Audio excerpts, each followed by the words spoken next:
ചട്ടപ്രകാരം പരിശോധന നടത്തിയ ഉദ്യോഗസ്ഥർക്ക് നേരെ തട്ടിക്കയറുകയും സർവീസ് പാരിതോഷികം വെച്ചിട്ടുണ്ട് എന്ന് ഭീഷണിപ്പെടുത്തുകയും ചെയ്ത യുവ MLA-യുടെ ധാർഷ്ട്യത്തിന് വോട്ടർമാർ മറുപടി നൽകുമോ?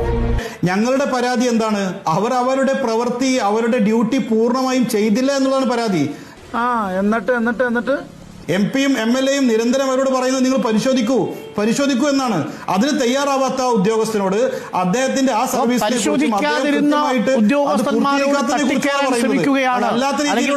പരിശോധിക്കാതിരുന്ന ഉദ്യോഗസ്ഥരോടുള്ള പ്രതിഷേധമാണോ രാഹുൽ മാങ്കൂട്ടത്തിൽ അവിടെ പ്രകടിപ്പിച്ചത്? തീർച്ചയായിട്ടും അത് തന്നെയാണ്.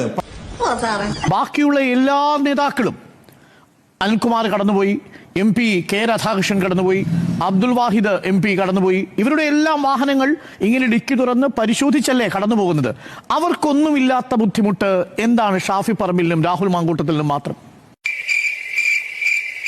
തിരഞ്ഞെടുപ്പ് ഡ്യൂട്ടിക്ക് നിയോഗിക്കപ്പെട്ട ഉദ്യോഗസ്ഥനോട് സർവീസ് പാരിതോഷികം ഞാൻ തരാമെന്ന് പ്രതിപക്ഷത്തിലെ ഒരു യുവ MLA പറയുകയാണ്. അതിനെ താങ്കൾ അംഗീകരിക്കുന്നുണ്ടോ TP അഷ്റഫ് അലി? എന്താണ് പറഞ്ഞതിന്റെ അർത്ഥം? എന്താണ് ഈ സർവീസ് പാരിതോഷികം? ഇന്ന് അതിനെക്കുറിച്ച് രാഹുൽ മാങ്കൂട്ടത്തിൽ പറഞ്ഞത് താങ്കൾ കേട്ടോ? ഇന്ന് അദ്ദേഹം പറഞ്ഞത് എന്താണ്? ഇതിനുള്ള പാരിതോഷികം ജനങ്ങൾ നൽകും എന്നുള്ള രൂപത്തിലാണ് അദ്ദേഹം നിന്റെ സർവീസിനുള്ള പാരിതോഷികം തരാം കേട്ടോ. ഇതൊന്നും ഇതല്ലല്ലോ, നിന്റെ സർവീസിനുള്ള പാരിതോഷികം തരാം.